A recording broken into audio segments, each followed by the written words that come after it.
xukun waxaad ku xukuman tahay in lagu xukumo maxkamad baad saaran tahay qaran Soomaaliyeed baad burburisay ummad baad baabi'isay jiil baad baraha ku daadisay qaxooti baad malaayiin ka dhigtay gaalaad malaayiin ka dhigtay yaa ka dhigay you not other one. It's not America, it's not Europe, it's not Japan, it's not Kenya, nor it's Ethiopia. It's only Somalis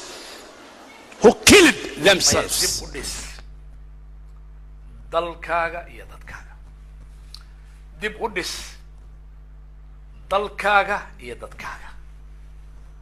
dadkana waa dhisaynaa dalkana waa dhisaynaa dalku wuxuu inooga baahan yahay dhism dadkuna wuxuu inooga baahan yahay dhism shilinkeedii iyo miisaaniyadeediina waa inaan dawlad lagu adoonsan yabo adduunyo waa inaynu aan isku halayn shilinkeenna waa inaan bixino waxaan u baahannahay targetka u horeeya 100 milyan dawladda inaynu ku taageerno sanduuq ugu shubno horta gaara laakiin waxaan hubinaynaa in mid baa oran kartaa dadka qaarkiis waxay ugu yiraahdeen waayo mushaharka annaga waxa bixiya dawladda kale annaga Soomaaliya kama naaxdin mushaharka annaga waxa nasiya Norway baa nasiinaysa halkan nasiinaysa UN baa nasiinaysa UN maxay ku siinaysaa malaw hay biay sabab shaqayna qabato Soomaa aw shaqada ay qabanaysa marka sayga u shaqaysa aniga ma shaqaysid marka hore u shaqay cidda mushaar ku siisanaysa meel kale kugu siiso maxaan korkayga kugu siinay inaynu dawladda aan shilin lagu adoonsan shilin sidii dhici jirtay hadday dhab inaga tahay farxadda iyo taageerada hadday dhab inaga tahay Soomaaliya min Seattle ilaa iyo China kala daadsantihiin ya iyo Australia hadday dhab inaga tahay haddaan furaynaa insha Allah ta'ala sanduuq aamin oo aan shilin xoolihiina ah waxaad ugu tala gasheen mooyaane gacan kale aanu aadin waa waxyaalaha aan qaban karno maanta ay noqoto caasimadii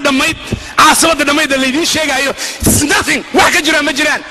muqdisho waabad maqli jirteen ma tagteen annaga tagnay weydiiyo waagay jirtay ma jirto magaalo la yiraahdo muqdisho ma jirto waa magac xaafadaad maqashaan wasata baastada boondheere hodon مش عارف ايش دك في ركتاله وحجرا مجران ضمبس وي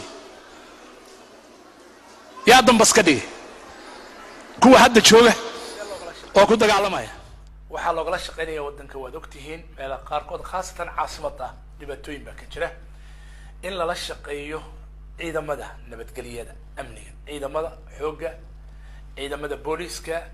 ciidamada nabadgelyada in la shaqeeyo oo haddii shacabka ay ka dalbadaan xaafadaha jidadka magaalooyinka meelahooda inay ummadu ay ilaaliso inay ka warqabto inay la socodsiiso inay ciidamada garab u noqoto